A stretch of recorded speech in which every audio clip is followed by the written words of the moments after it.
زمین میلی نہیں ہوتی، زمن میلا نہیں ہوتا۔ میری زبان پر ایسے کلمات جاری کر دے جو میرے لیے بھی اور آپ کے لیے بھی نفع کا سبب ہو، جس سے ہمارے اعتقادات کو نفع پہنچے، ہمارے اعمال کو نور ملے اور ہمارے باطن کو قرار اور تسکین کے اجالے نصیب ہوں۔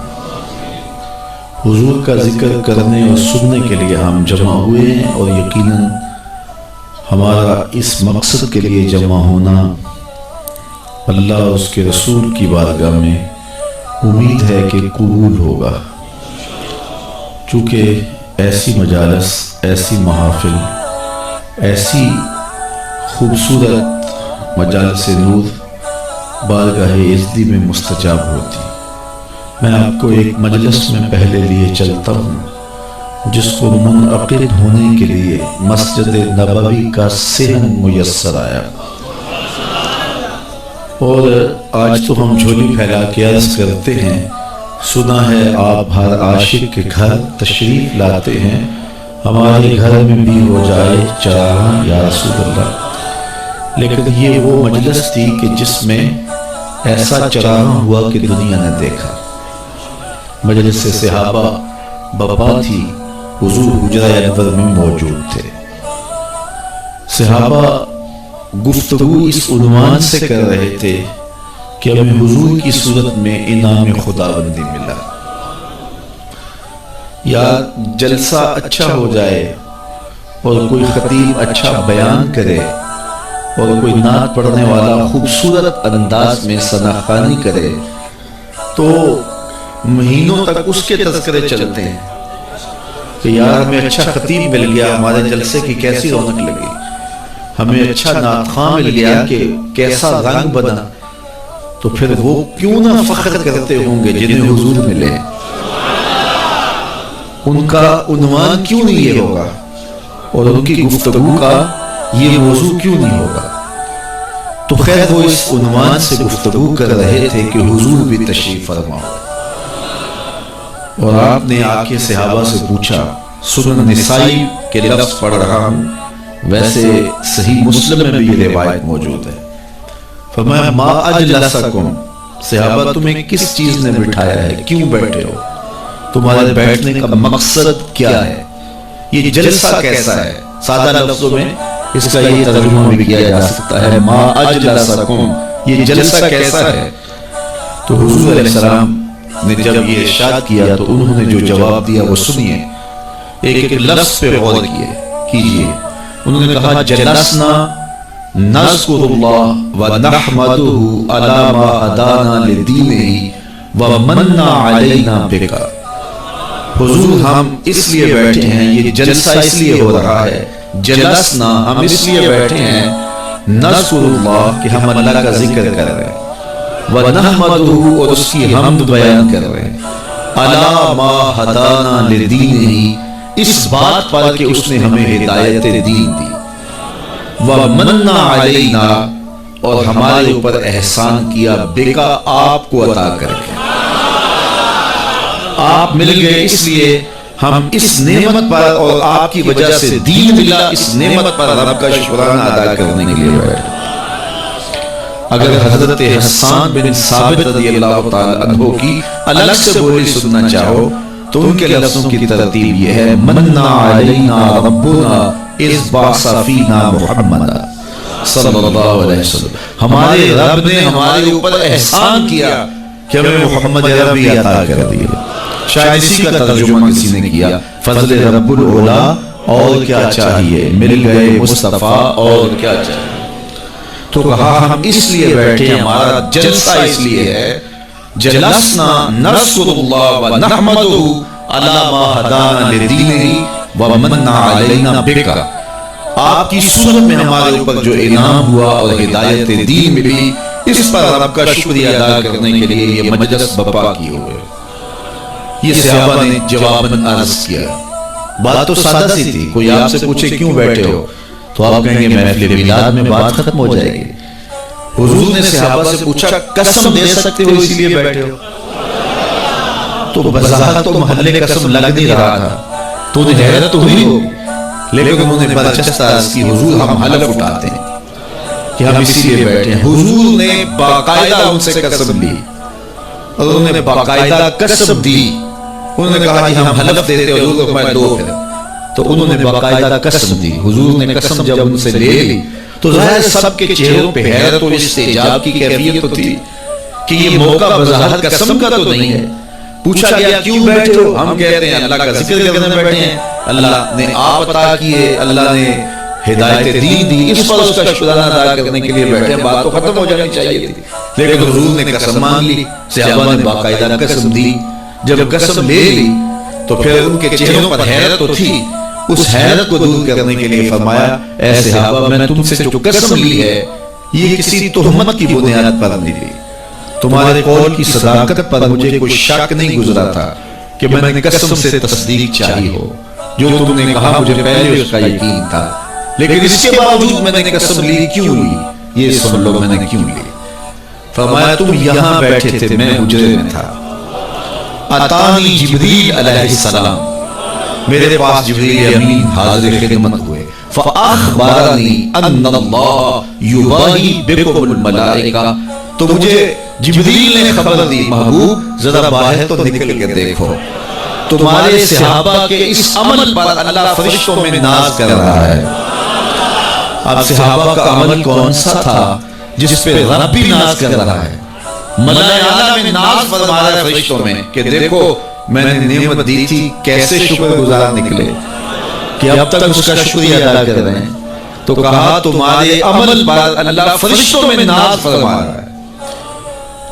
تو اللہ کی رحمتوں سے کوئی بعید نہیں کہ آج کی مجلس بھی قبول کر لی جائے، اور اللہ فرشتوں سے فرمائے دیکھو صدیاں بیت گئیں اور یہ آج بھی بیٹھ کے اس نعمت کا شکریہ ادا کر رہے ہیں، اور ہو سکتا ہے یہ میری اور آپ کی بخشش کی ضمانت کرا پائے، اس لیے آپ یہاں آئے ہیں، بیٹھے ہیں، درود و سلام کے ماحول میں بیٹھے ہیں۔ ابھی آپ نے شاہ صاحب سے حضور کی مدحت کے پھول لیے ہیں، آپ کے مشام ہستی معطر ہوئے ہیں، اور سر شام سے ذکر کی کیفیت نور میں ہیں، اور اللہ نے چاہا تو تھوڑی دیر تک مزید اس کیفیت محبت میں گزریں گے، اور پھر حضور کی بارگاہ میں دست بستہ سلام ہوگا، پھر دعا کے لیے ہاتھ اٹھیں گے، تو یہ کتنے حسین لمحے گزریں گے ہمارے، اور یہ کتنی خوش نصیب گھڑیاں ہیں جو ذکر رسول میں بسر ہو جائیں۔ تو خوش نصیبی ہے میری اور آپ کی کہ آج ہم محفل میلاد میں بیٹھے، اور حضور کی صورت میں اللہ نے جو اس پر شکریہ ادا کرنے کے لیے بیٹھے۔ اگرچہ حق شکر ادا نہیں ہو سکتا، ساری زندگی بھی حق شکر ادا کرنے کے لیے پیشانی سجدہ میں رکھ کر کے اللہ کی تسبیح بولتے رہیں، لیکن اس نعمت کا شکر پھر بھی ادا نہ ہو پائے۔ اتنا بڑا کرم حضور کی صورت میں ہمیں نصیب ہوا ہے۔ میں نے کتب میں پڑھا ہے 12 نبیوں نے آرزو کی ہے حضور کی امت میں ہونے کی، ہم نے تو کوئی آرزو بھی نہیں کی تھی، ہم نے تو کوئی تمنا بھی نہیں کی تھی، سوئے تھے وقت جاگ پڑے۔ ہمارے والد گرامی مسجد سے مولانا کو بلا آئے، انہوں نے کان میں آ کے کہا مبارک ہو تو حضور کا غلام بن کے آ رہا۔ تو یہ کتنی خوش نصیبی ہے ہماری، آرزویں کی گئی، تمنائیں کی گئی۔ انبیاء علیہ السلام نے ہاتھ پھیلا پھیلا کے اللہ کی بارگاہ میں دعائیں کی، نبی آنے والے کی خبر دیتے رہے۔ کسی نے کہا ربنا وابعث فیہم رسولا، مالک آنکھیں بوڑھی ہو گئی اب بھیج بھی دیر سے۔ کوئی بولا مبشرم برسول یاتی من بعد اسمہ احمد، چلو میں تمہیں پتہ بھی بتا دیتا ہوں، نام بھی بتا دیتا ہوں، اس کا نام احمد ہوگا۔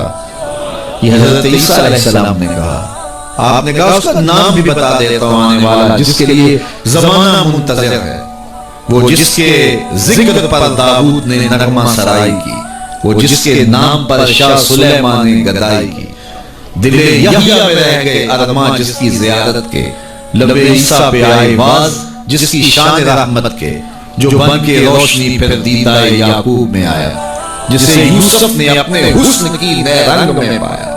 نہ دانم آن گلے خندہ چیرنگود بودارت، ندانم آ گلے خندان چیرگو بودار کہ برے ہر چمنے آرزوے ادار.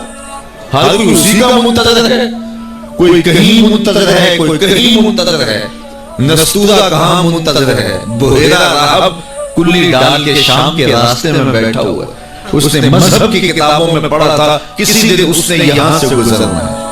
وہی کلی جو ہے وہ ڈال کے بیٹھ گیا. وظیفہ کیا پڑھتا ہے, روزانہ صبح چھت پہ چڑھ جاتا ہے اور حجاز کی جانب سے آنے والے قافلے دیکھتا رہتا ہے. اللہ اکبر. اور شام کو جب اندھیرے گہرے ہو جاتے ہیں اور کلی کے اندر آ کے سو جاتا ہے. یہی وظیفہ کرتا ہے. شب ہجر کی سختیاں کوئی اس سے جا کے پوچھے, شب ہجر کی سختیاں کوئی اس سے جا کے پوچھے, تیری راہ تکتے تکتے جس سے صبح ہو گئی. تو شام سویرے اسی کا اس کا وظیفہ یہی ہے.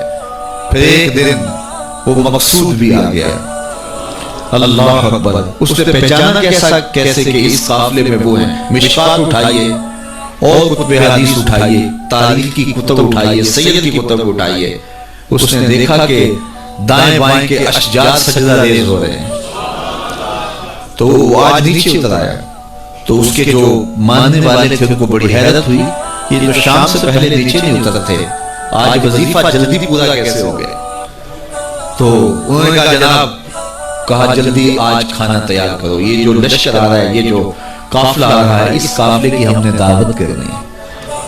اللہ اکبر. کھانا پکنے لگ گیا. اتنے میں قافلہ بھی آ پہنچا. تو قافلے والوں کو کہا گیا آج دوپہر کا کھانا آپ کا ہمارے پاس ہوگا. یہ قافلہ پہلے بھی یہاں سے گزرتا تھا. عرب تاجر جب شام جاتے تھے تو یہیں سے گزر کے جاتے تھے اور اس کی کلی یہاں موجود تھی اور یہاں کبھی رکتے بھی تھے. لیکن کبھی اس نے پوچھا بھی نہیں تھا, اتفاق بھی نہیں کیا تھا. آج پہلا موقع ہے کہ کہا آج تمہاری دعوت ہے. انہیں بڑی حیرت بھی ہوئی اور خوشی بھی ہوئی. مسافر کو کھانا مل جائے تو پھر وہ تو بہت خوش ہوتا ہے. تو اسے خوشی بھی نہیں ہوئی اور پھر حیرت بھی ہوئی کہ یہ پہلے کبھی پوچھتا بھی نہیں تھا. آج کیا خاص ہو جائے کہ ہماری دعوت کی جا رہی ہے. خیر, کہا ٹھیک ہے. جب کھانا تیار ہو گیا تو کہا آ جاؤ. تو ایک بہت بڑا درخت تھا اس کے کنیسہ کے ساتھ, جس کا بڑا گھنا سایہ تھا. سارے وہاں آ کے بیٹھ گئے. حضور علیہ السلام بھی چونکہ ساتھ تھے اور حضور کو سامان کے پاس چھوڑا ہے. اور یہ آیا اور جس طرح کوئی چیز ڈھونڈتا ہے تو کہتا ہے تمہارا کوئی شخص تو نہیں رہ گیا.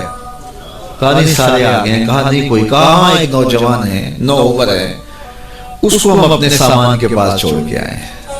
اللہ اکبر. میرے والد گرامی یہاں ایک جملہ کہا کرتے تھے, مجھے یاد آ گیا. فرمایا کرتے تھے کہ اس نے کہا کیسی بات آتا جو دولہے کو چھوڑ آئی ہے. تمہیں کون پوچھتا تھا, تم پہلے بھی تو گزرتے تھے, کبھی ہم نے پوچھا تھا. یہ ایسی بات آتا جو دولہے کو چھوڑ آئی ہے, تمہیں کون پوچھے گا. تو حضور علیہ السلام کو جب لے کر کے آئے تو ظاہر ہے جتنا بھی درخت کا سایہ تھا اس میں لوگ براجمان تھے, بیٹھے ہوئے تھے. تو حضور آ کے دھوپ میں بیٹھ گئے. تو درخت نے الٹ کے سایہ حضور پہ کر دیا.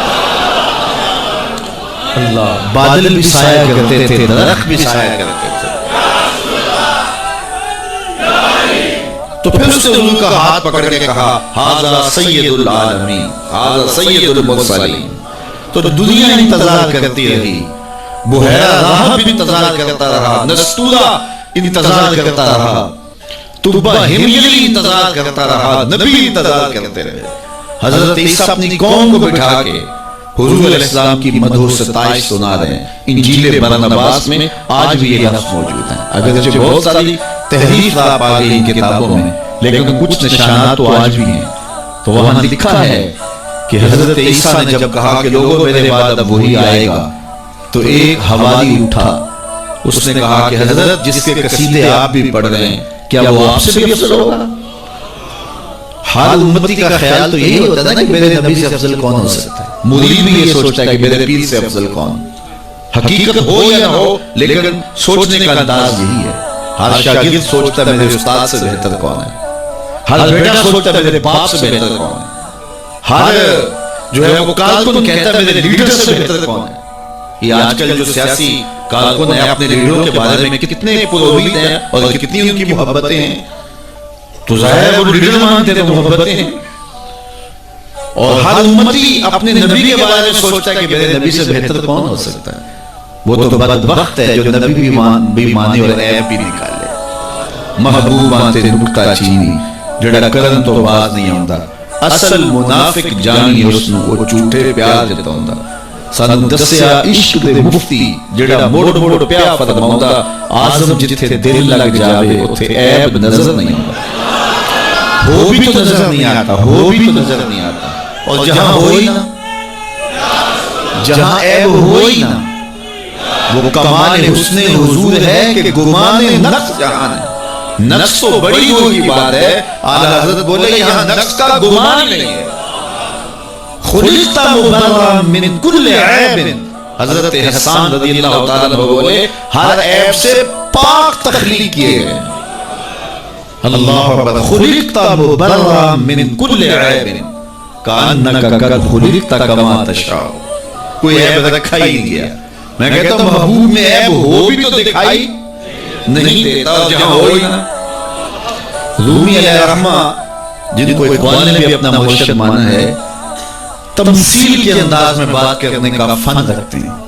بات کرتے ہیں ایک سادہ سی مثال سے اور بہت بڑی حقیقت سمجھا دیتے ہیں. اور اللہ نے کو یہ ملکہ دیا. تو رومی علیہ الرحمہ نے اس حقیقت کو ایک بہت بڑی مثال, سادی سی مثال سے سمجھا دیا. کہتے ہیں کسی نے, بادشاہ وقت نے لیلا کو دربار میں بلایا اور چونکہ بڑا شہرا تھا, یہ جو مجنون جو تھا یہ شہزادہ تھا باقاعدہ, لیکن ہوش و حواس باختہ ہو گئے. بس محبت کا ایسا جنون چڑھا کہ اصلی نام بھی جاتا رہا. تیری محفل میں آ کے بدنام ہوئے, نگاہ زمانہ میں بے نام ہوئے. تو نے وعدہ کیا بچھڑے گے نہ, ہم تیرے ہی ہاتھوں سے نیلام ہوئے. تشخص مٹ گیا, پہچان مٹ گیا, نام ہی مٹ گیا.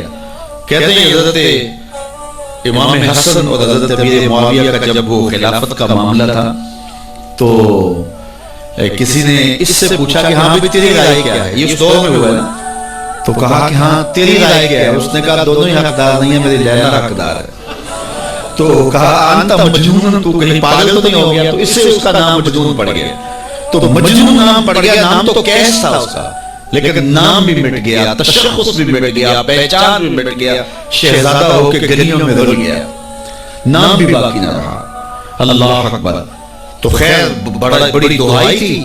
تو خلیفہ وقت نے دربار میں لیلا کو بلا لیا کہ تیرے حسن میں کون سا جادو ہے کہ تو نے ایک شہزادے کو حواس باختہ کر دیا. اس کو اپنی ہوش بھی نہیں رہی ہے. مجھے تو تجھے تیرے میں کوئی خوبی نظر نہیں آ رہی. گفت لیلا خلیفہ کہاں تو ہی کس تو مجنون شد پریشان ہو گوی, از دیگر خوباں تو افزون ایستی. باقی عورتوں سے تو کوئی لوکھی تو ہے نہیں, تیرے سے زیادہ حسین تو میری لونڈیاں ہیں. گفت خامش چون تو مجنون ایستی. لیلا نے کہا بادشاہ چپ کر جا, تو کوئی مجنون تو نہیں. میں تمہیں خوبصورت نظر آؤں, تو کوئی مجنون ہے. دیدائے مجنون اگر بودے تو رہا, از دو عالم بے خطر بودے تو رہا. تیری آنکھ مجنون والی ہوتی پھر تو مجھے دیکھتا. تو ہوش دارو لیک مجنون بے خودست, در طریق عشق بیداری بدست. تو ہوش والا ہے اور مجنون ہوش کو چھٹی دے کے آیا, اور اس کوچے میں جو ہوش کی پونجی لے کر آئے اسے سودا نہیں ملتا. اللہ اکبر. یہاں ہوش گوا کے آنا پڑتا ہے, اس لیے تجھے میں کیسے خوبصورت دکھائی دوں. تو رومی سے نتیجہ نکالتے ہیں اگر لیلا کو دیکھنا ہو تو مجنون کی آنکھ چاہیے, اور اگر مصطفیٰ کو دیکھنا ہو تو ابو بکر کی آنکھ چاہیے. پھر جلوے انہی کے نظر آئیں گے. اور اقبال نے تو 2 قدم آگے جو ہے وہ بات کر دی. اقبال کہتا ہے معنی حرفم کنی تحقیق اگر, بگلی بادیدہ صدیق اگر, قوت قلب و جگر گردت نبی, از خدا محبوب تر گردت نبی. اللہ اکبر. اقبال نے کتنی کمال کی بات کر دی. کہا کہ اگر میں تحقیق کی بات کروں, معنی حرفم, اللہ اکبر, میں اگر اپنے معنی حرف کی تحقیق اور جستجو کے دائرے میں آ کے بات کروں اور پھر صدیق اکبر کی آنکھ سے دیکھوں, تو میں جدھر دیکھوں جلوے محبوب کے دکھائی دیں. اور اگلی بات کر دی, اور اس کی مجھے تشریح کرنی پڑے گی اگر جو ہے وہ اس کا میں ترجمہ کروں. آج خدا محبوب تر گردت نبی. اقبال کہتے ہیں کہ خدا سے بھی نبی محبوب لگنے لگ جاتے ہیں. تو اس کا کیا معنی ہے؟ تو اس پر بہت کچھ کہا جا سکتا ہے، لیکن سادہ اس کا مفہوم یہ ہے کہ خدا کی چوکھٹ تک رسائی نصیب ہوتی ہے تو پھر بھی شکریہ نبی کا ادا کرنا پڑتا کہ آپ نہ ہوتے تو یہ در بھی نہ ملتا، یہ دہلیز ملی تو آپ کی وجہ سے ملی نا.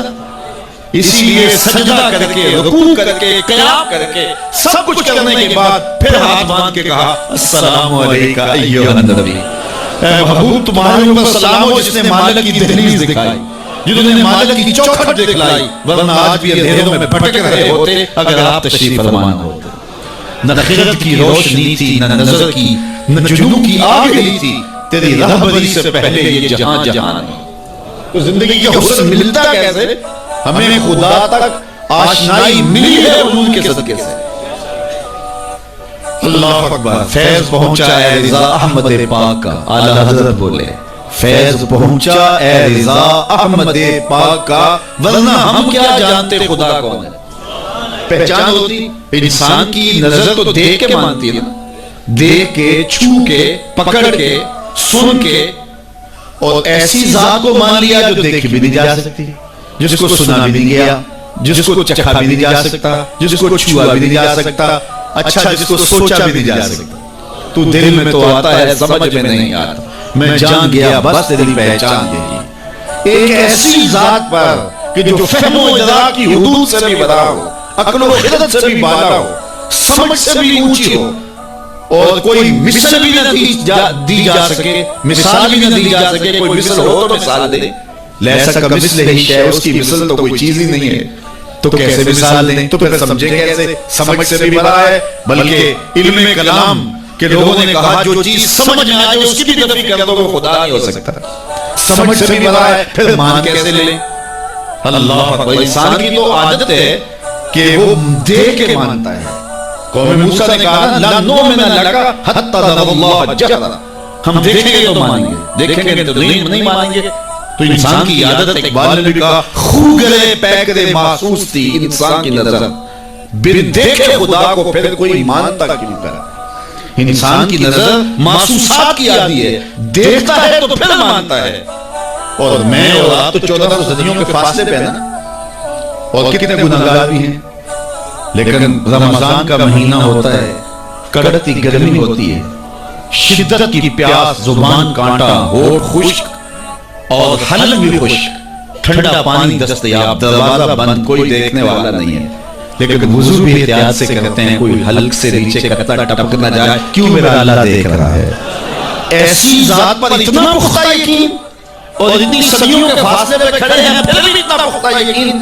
یہ پختہ یقین ملا کیسے؟ محمد عربی کی چوکھٹ سے ملا. اگر وہ نہ ہوتے تو کیسے اس ذات کو ہم مان لیتے؟ ہم وہاں تک پہنچتے کیسے؟ اللہ کے محبوب علیہ السلام ایک دن مدینے سے گزر رہے تھے، تو ایک شخص جس کا نام تھا سوا، تو وہ گھوڑا لیے جا رہا تھا. حضور کو پسند آ گیا، اس سے کہا کہ یہ بیچتے ہو؟ اس نے کہا بیچتا ہوں. کتنے کا؟ اتنے کا. کہا کہ رکو میں اس کی قیمت لے کے آیا اور تمہیں دیتا ہوں. گھوڑا جو پسند آ گیا تھا حضور کو، تو آقا قیمت لینے گئے تو کسی نے اس کو رکے ہوئے دیکھا تو پوچھا یہاں کیوں کھڑے ہو؟ اس نے کہا مسلمانوں کے نبی سے اس گھوڑے کا سودا ہو گیا تو وہ قیمت لینے گئے. اس نے کہا مجھے زیادہ پیسوں سے دے دو. تو اس نے کہا میں تو یاد سودا کر چکا ہوں. اس نے کہا کہ کوئی گواہ تھا؟ کہا نہیں. کہا مکر جانا. اس کو پیسوں کی لالچ آ گئی. اس نے کہا ٹھیک ہے. حضور اتنے میں قیمت دے کے پہنچ گئے. تو اس نے کہا میں نے تو آپ سے سودا کوئی نہیں کیا. حضور نے کہا ابھی تو سودا ہوا ہے. وہ کہنے لگا میں نے سودا کوئی نہیں کیا. لوگ بھی اکٹھے ہونے لگے، ہجوم بن گیا. اب حضور کہے میں نے گھوڑا خریدا ہے، وہ کہے میں نے بیچا نہیں. اب جب لوگوں کا ہجوم بنا تو لوگوں کے ہجوم کا بھی ایک پریشر ہوتا ہے. تو اس نے کہا کہ جب بات لوگوں پہ چلی گئی تو صادق بھی یہ ہیں، امین بھی یہ ہیں، تو لوگ تو انہیں سچا کہیں گے. اس نے کہا اچھا آپ مجھے یہ بتائیں کہ جب دو آدمیوں کے مابین یوں نزاع بن جائے تو اس میں تصفیہ کی صورت کیا ہوتی ہے آپ کی شریعت میں؟ تو حضور نے فرمایا میری شریعت تو کہتی ہے کہ جو مدعی ہے وہ گواہ لائے، وَالْيَمِينُ عَلَىٰ مَنْ أَنْكَرَ، جو انکار کرتا ہے وہ قسم دے دے. اس نے کہا پھر ٹھیک ہے آپ کا دعویٰ ہے کہ آپ نے گھوڑا خریدا ہے تو پھر آپ گواہ دیں، اور اگر آپ کے پاس گواہ نہیں ہے تو پھر میں قسم دے دیتا ہوں. جھوٹ اس نے پہلے بول لیا تھا، قسم لینا اس کے لیے مشکل نہیں تھا، اس کو یہ بھی پتا تھا گواہ کوئی نہیں. تو اس نے کہا جناب آپ گواہ لے آئیں، آپ گواہ پیش کر دیں تو میں گھوڑا دے دیتا ہوں جس قیمت پہ آپ بتا رہے ہیں، اور اگر آپ کے پاس گواہ نہیں ہے تو پھر میں قسم دے دیتا ہوں.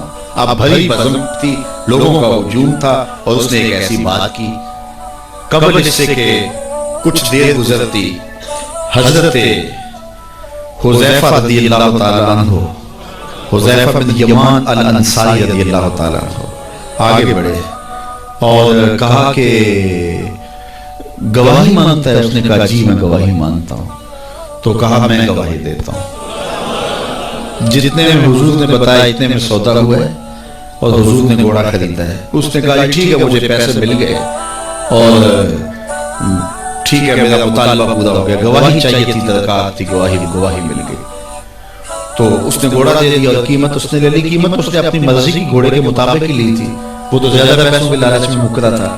تو خیر اس کو راستہ نکلنے کا مل گیا. تو اس نے کہا ٹھیک ہے جی، گھوڑا اس نے حضور کو دے دیا اور قیمت اس نے خود لے لی. تو حضور علیہ السلام جب چلنے لگے، لوگ ہٹنے لگے، تو حضور نے حضرت حذیفہ رضی اللہ تعالیٰ عنہ کو اشارے سے قریب کیا اور کہا کہ تم نے گواہی دی، تم تو موقع پہ موجود ہی نہیں تھے، تو تم نے گواہی کیسے دی؟ تو حضرت حذیفہ رضی اللہ تعالیٰ عنہ نے کہا حضور گھوڑا کیا ہے، آپ کے کہنے پہ تو ہم نے رب کی گواہی دے دی، ہم نے رب کو دیکھا تھا، آپ نے کہا نہ ہے تو ہم نے مان لیا، تو یہ گھوڑا کیا ہوتا ہے؟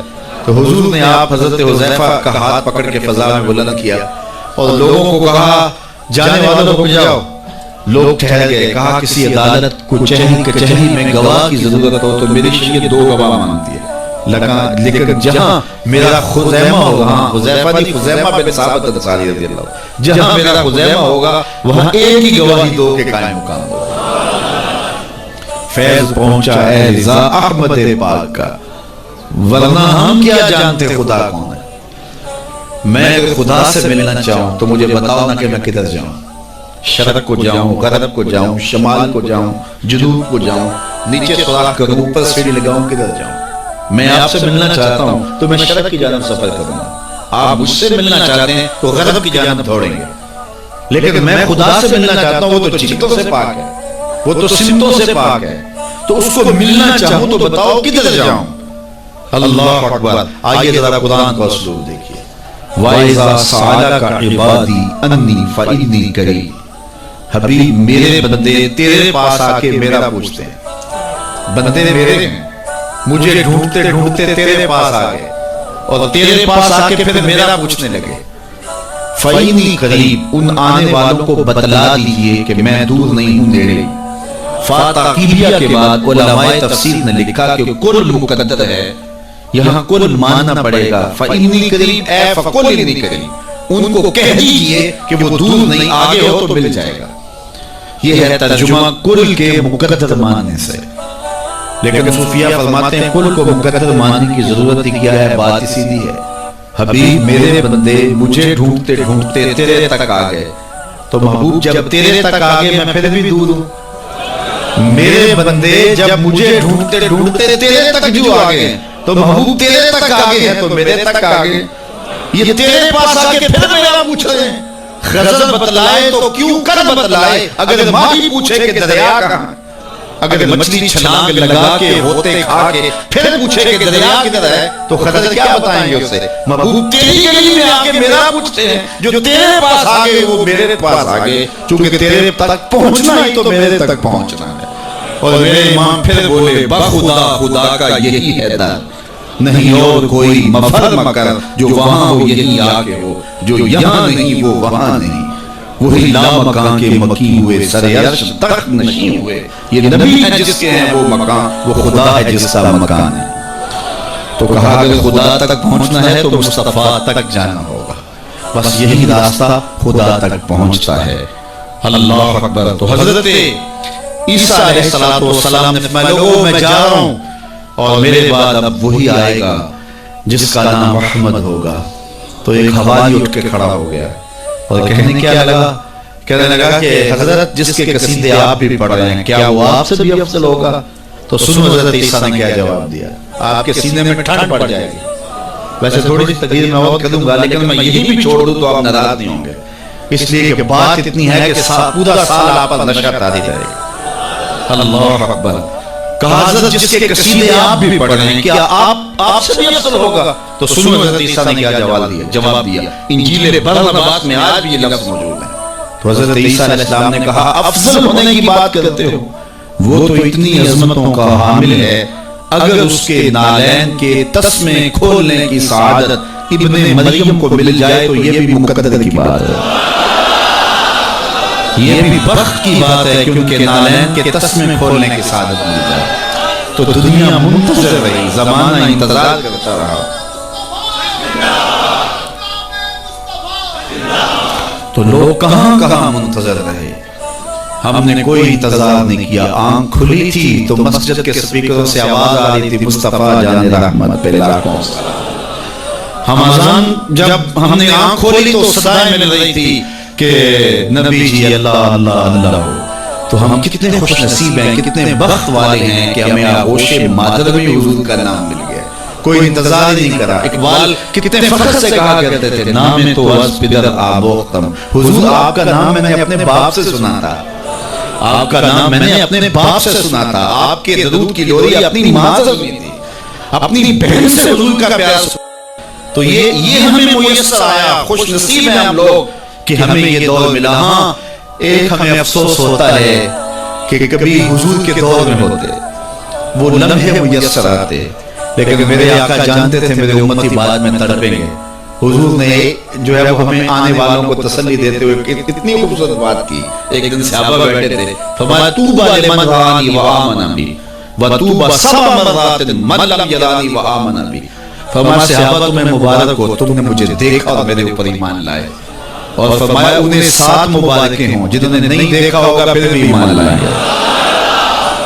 نفس ایمان کی حضور نے 7 مبارکیں دی ہیں، طوبی لمن رآنی وآمن بی وطوبی سبع مرات من لم یرانی وآمن بی۔ تو کہا انہیں 7 مبارکیں ہوں جنہوں نے دیکھا بھی نہیں پھر بھی نام پہ تڑپ رہے ہوں گے۔ اللہ اکبر، نام سن کے جان مارنے کے لیے تیار ہوں گے۔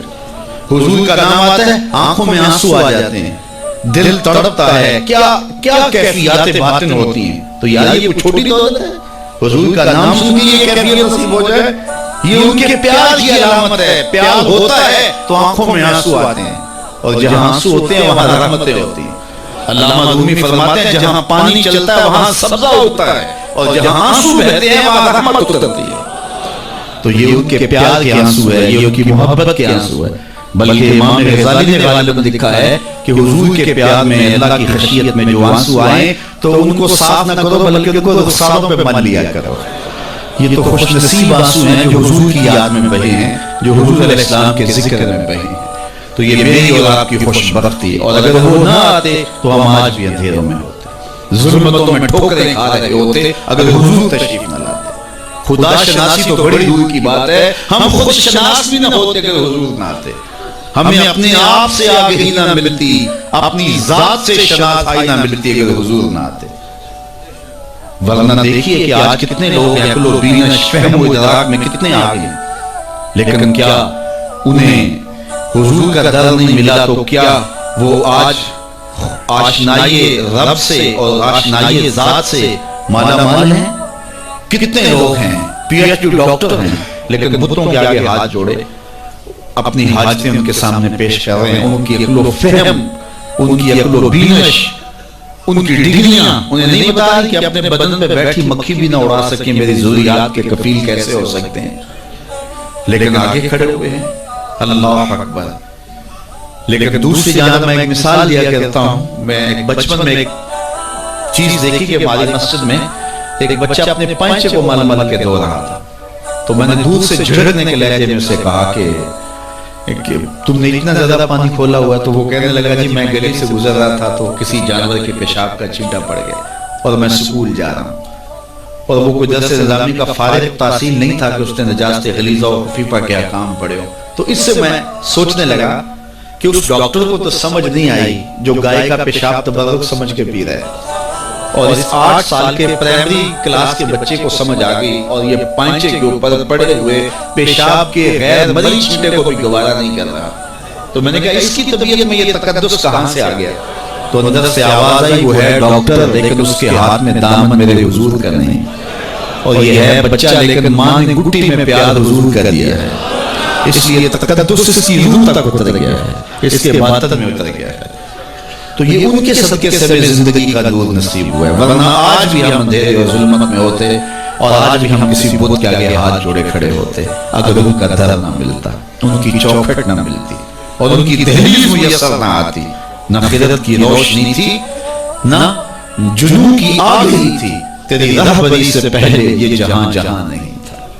اور آج زندگی کا سارا نور اور باطن کے سارے اجالے اور شعور و عقل اور فہم و ادراک کی ساری دولتیں جو ہمیں میسر ہیں، یہ حضور علیہ السلام کی ولادت کے صدقے سے ہمیں میسر آئی ہیں، ورنہ وحشیوں سے بدتر معاشرہ تھا اور بدترین معاشرہ تھا جس میں زندگی انسانیت کاٹتی تھی۔ بلکہ میں کہوں گا کہ صرف حضور علیہ السلام کی آمد کے فوائد مرتب صرف مسلمانوں پہ نہیں ہوئے، مومنوں پر احسان تو ہے ہی ہے کہ ان کی دنیا بھی اور آخرت بھی زبر گئی، باقی بھی پوری کائنات کے اوپر بسنے والے انسانوں کو جہاں کہیں بھی آپ کو شعور اور روشنی اور اجالا نظر آئے گا وہ سارا صدقہ ہے آمنہ کے جگمگاتے چاند کا۔ جہاں بھی روشنی نظر آئے گی آپ کو، جہاں بھی کسی نے کچھ سیکھا ہے، آج ہم اگرچہ کچھ معاملات میں کچھ قوموں سے پیچھے رہ گئے اور وہ بہت آگے جا چکے ہیں، لیکن انہوں نے یہ نور اٹھایا کہاں سے ہے، یہ روشنی لی کہاں سے ہے؟ اگر معاشرتوں کی روشنیاں ہیں، اگر عدل و انصاف کے نور پھیلے ہیں معاشرے میں اور مختلف قوموں کے اندر، تو وہ سارے کے سارے اسی دہلیز سے لیے گئے اور اسی چوکھٹ سے اٹھائے گئے ہیں۔ تو ہمیں بھی اسی دہلیز پہ آ جانا چاہیے اور اپنی زندگی کو حضور علیہ السلام کے طریقہ نور کے مطابق ڈھال لینا چاہیے۔ ہمیں تو کسی اور در پہ جانے کی ضرورت نہیں ہے، ہمیں تو کسی دہلیز پہ ماتھا ٹیکنے کی ضرورت نہیں ہے، ہمیں تو مکمل اسوہ اور مکمل نمونہ زندگی دیا گیا حضور کی ذات کی صورت کے اندر۔ اس لیے ہم اپنی گھریلو زندگی سے لے کر کے اپنے سیاسی امور تک اسی دہلیز سے لے کر کے اپنی زندگی کو جنت بنا سکتے ہیں اور اپنی آخرت بھی بہتر کر سکتے ہیں۔ دوسرے لوگوں نے حضور علیہ السلام کے اصول و ضوابط، حضور کے دیے ہوئے جو ہے وہ نظام زندگی سے روشنی لے کر کے اپنی دنیاوی زندگی کو تو جنت بنا لیا، لیکن حضور علیہ السلام سے باطنی تعلق قائم نہ کر سکے اور اپنی آخرت جو ہے وہ روشن نہ کر سکے۔ اور ہمارا تو حضور سے باطن کا ربط ہے، حضور سے دل کا تعلق ہے، اس لیے ہم اپنی آخرت بھی سنوار سکتے ہیں اور ہم اپنی دنیا بھی سنوار سکتے ہیں، شرط یہ ہے کہ ہم حضور کے ہو جائیں، پھر ہمیں عزت بھی ملے گی، ہمیں سرخروئی بھی ملے گی، تخت و تاج بھی ہمارے رب کا وعدہ ہے، وَأَنْتُمُ الْأَعْلَوْنَ إِن كُنتُم مُؤْمِنِينَ۔ تم مومن بن کے دکھاؤ، ساری عزتیں تمہارے قدموں پہ رکھیں گے۔ بن کے تو دکھاؤ نا، یہ کافر لگتے کیا ہیں؟ کافر لگتے کیا ہیں؟ اگر انہیں دنیاوی عزتیں دی گئی ہیں تو انہوں نے اصول و ضوابط اختیار کیے۔ اقبال نے وہ جب شکوے کی زبان کھولی تو اس میں کہا کہ کافر کو دیے حوروں قصور اور مومن کے لیے فقط وعدہ حور، تو اس کے جواب میں کہا تم میں کوئی حوروں کا چاہنے والا ہے، جلوائے طور تو موجود ہے کوئی موسیٰ ہی نہیں۔ کوئی ہو تو صحیح اور کوئی ماننے والا تو ہو، تو اس کو ہم کیوں نہیں دیتے؟ ہم تو مائل مکرم ہیں، کوئی سائل ہی نہیں، راہ دکھلائیں کسے راہ منزل ہی نہیں، جلوائے طور تو موجود ہے کوئی موسیٰ ہی نہیں۔ تو وہ آج بھی وہ انوار برسنے کے لیے جو ہے وہ آمادہ ہیں، لیکن اس دہلیز پہ آ جائیں۔ ہم نے اپنے آقا و مولا کے ساتھ اپنا باطنی تعلق تو قائم کیا ہے، لیکن ہماری زندگی کی ترجیحات کچھ اور ہو گئی، اور جس کے نتیجے کے اندر آج ہم دنیا سے جو ہے وہ کٹ گئے اور آج رسوائیوں اور ذلتوں میں اپنی زندگی بسر کر رہے ہیں۔ اقبال علیہ الرحمہ نے جب شکوے کا لہجہ اختیار کیا تو فتویٰ بھی متوجہ ہوا اور بہت سخت لہجہ تھا، لیکن جواب آتے ہی سارا نشہ اتر جاتا ہے۔ جب وہ شکوہ کرتے ہیں تو اس میں کہتے ہیں کہ تیرے کعبے کو جبینوں سے بسایا ہم نے، نوع انسانی کو غلامی سے چھڑایا ہم نے، صفائے دہر سے باطل کو مٹایا ہم نے، تیرے قرآن کو سینوں سے لگایا ہم نے، پھر بھی ہم سے گلہ ہے کہ وفادار نہیں، ہم وفادار نہیں تو بھی تو دلدار نہیں۔ تو بڑا تلخ لہجہ ہے، لیکن ہم اس کا جب جواب آتا ہے تو سارا نشہ اترتا ہے۔ لفظ وہی ہیں، صرف صیغہ بدلتا ہے، لفظ وہی رہتے ہیں، صرف صیغہ تبدیل ہو جاتا ہے۔ اب جواب کیا آ رہا ہے؟ پہلے تو یہ تھا کہ صفائے دہر سے باطل کو مٹایا ہم نے، نو انسانی کو غلامی سے چھڑایا ہم نے. اب ادھر سے آواز آ رہی ہے، صفائے دہر سے باطل کو مٹایا کس نے، نو انسانی کو غلامی سے چھڑایا کس نے، میرے کعبے کو جبینوں سے بسایا کس نے، میرے قرآن کو سینوں سے لگایا کس نے، تھے تو آباب تمہارے ہی مگر تم کیا ہو، ہاتھ پہ ہاتھ دھرے منتظر فردا ہو، ہر کوئی مستے مئے ذوق تن آسانی ہے، تم مسلمان ہو یہ انداز مسلمانی ہے، حیدری فقر ہے نئے دولت عثمانی ہے، تم کو اسلاف سے کیا نسبت روحانی ہے، وہ معزز تھے زمانے میں مسلمان ہو کر، تم خار ہوئے تارک قرآن ہو کر. ہماری پستی، ہماری ذلت، ہماری رسوائی اس نظام زندگی کو چھوڑ دینے سے ہے. ہم اپنے آپ پہ غور کریں، اپنی زندگی پہ غور کریں، ہم کہاں کھڑے ہوئے ہیں. یہ بات تو ہمیں کہی گئی تھی نا کہ الطہور نصف الایمان، صفائی آدھا ایمان ہے، لیکن یہ ان لوگوں نے اپنا لیا کہ جن کے مذہب میں نہانا اور غسل کرنا روا نہیں تھا. آپ جو ہے وہ فرانس کی خوشبو پوری دنیا کے اوپر مشہور جانتے ہیں، کبھی اس کا پس منظر بھی جو ہے وہ معلوم کیا کہ کیا ہے، کیونکہ یہ غسل نہیں کرتے تھے اور بدن سے اتنی بدبوئیں اٹھتی تھی کہ ان پر جو ہے خوشبو اس پر غالب کرنے کے لیے طرح طرح کی خوشبوئیں یہاں آئیں تاکہ جو ہے وہ بدبو سے لوگ ناک پہ جو لوگ ملنے آتے وہ ناک پہ ہاتھ رکھ لیتے. ان کے بادشاہوں کے جسموں سے بدبو آیا کرتی تھی، ان کے ہاں نہانا نہیں تھا. یہ تو مسلمانوں نے آ کے سکھایا.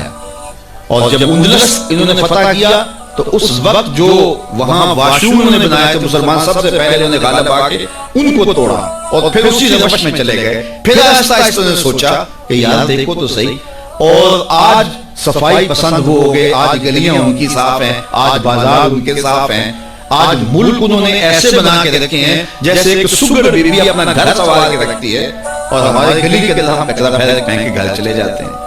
میں بعض کا گزرتا ہوں، چونکہ تنگ گلیوں میں بھی جاتا ہوں، بازاروں میں بھی جاتا ہوں، پیدل بھی جاتا ہوں اور سواریوں میں بھی جاتا ہوں. آپ بھی یہ منظر دیکھتے ہیں کہ 6 فٹ کی گلی ہوتی ہے تو دونوں جانب نالیاں ہو رہی ہوتی ہیں، تو درمیان میں صرف 3 فٹ جگہ ہوتی ہے. ایک سائڈ نالی بنا لو، چلو گلی کشادہ ہو جائے، لیکن ادھر والے نہیں مانتے کہ ہماری جانب نالی ہو، وہ کہتے ہیں ادھر نہیں مانتے، چلو فیصلہ کیا کہ دونوں جانب نالی ہوں. جب قوم کا مزاج یہ ہوگا تو کیا قوم ترقی کرے گی جو اتنی قربانی بھی نہیں دے سکتی؟ تو آپ گندگی کے ڈھیر جگہ جگہ پڑے ہوئے ہیں.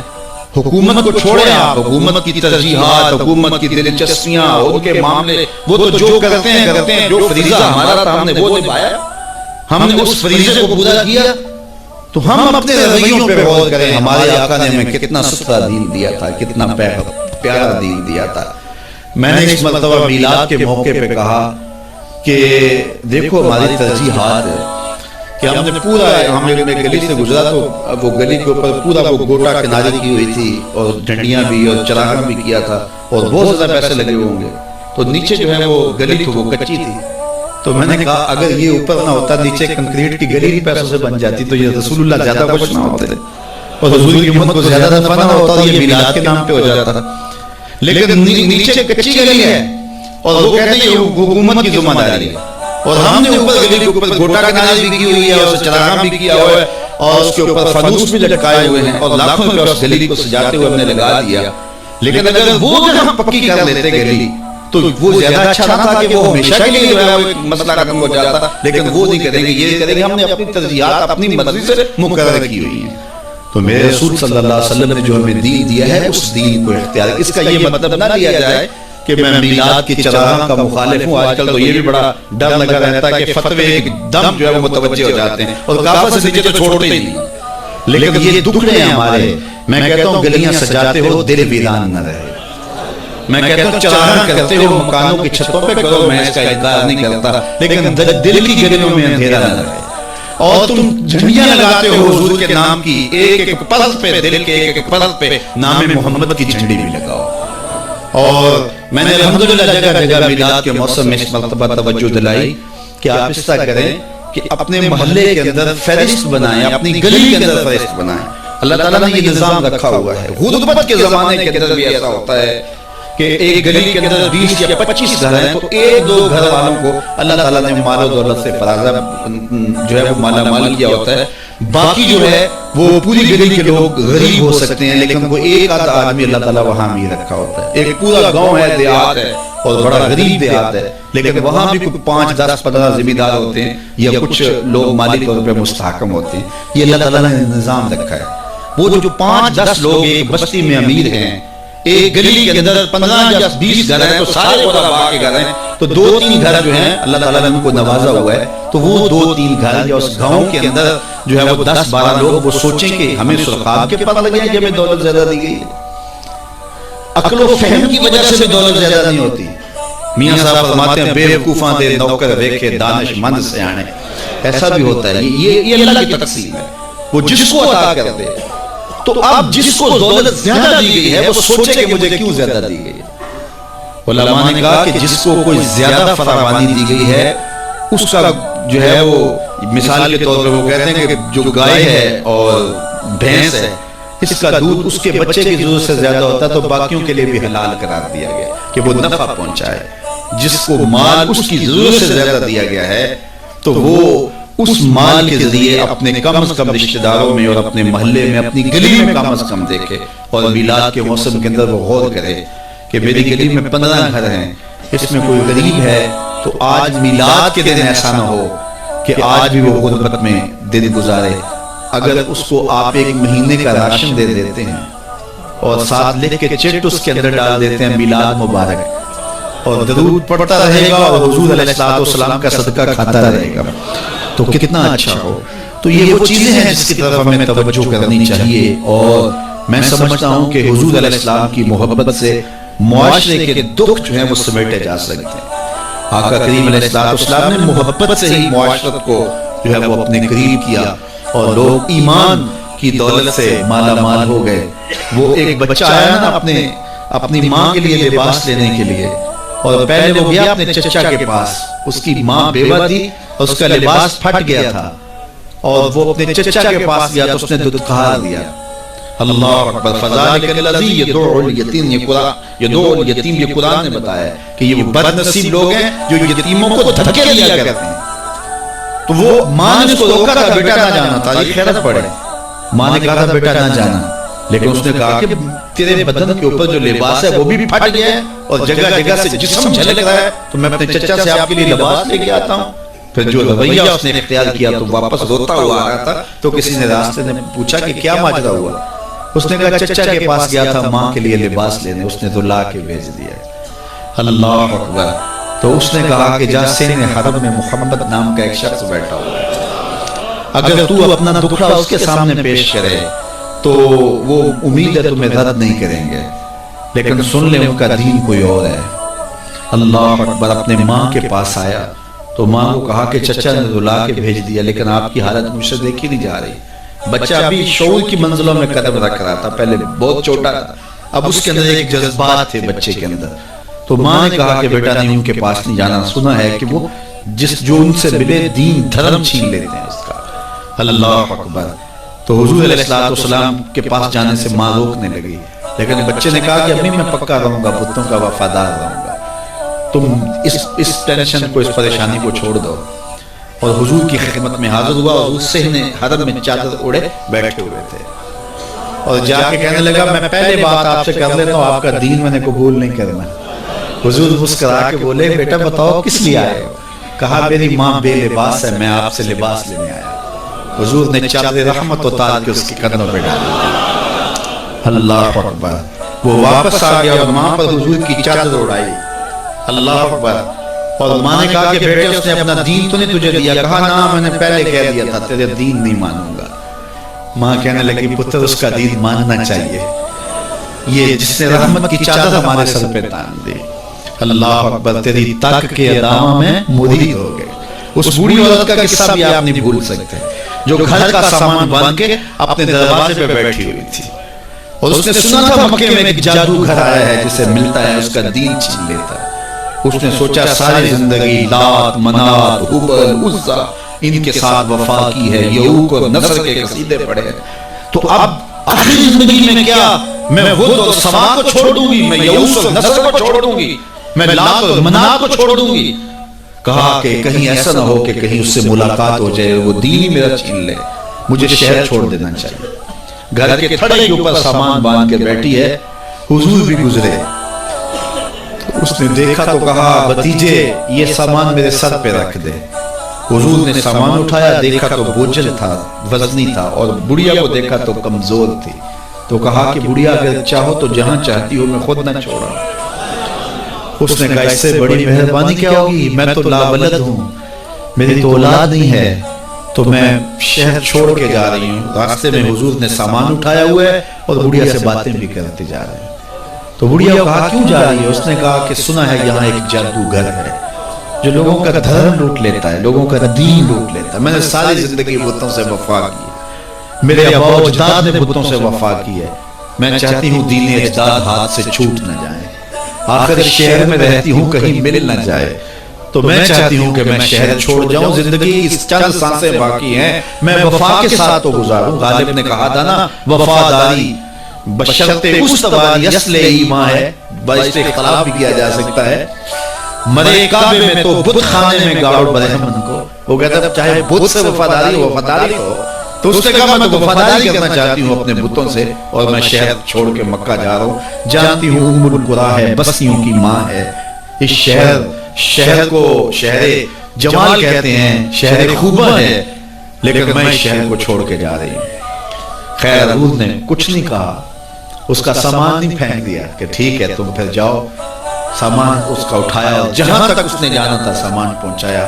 سامان سپرد کر کے واپس پلٹنے لگے.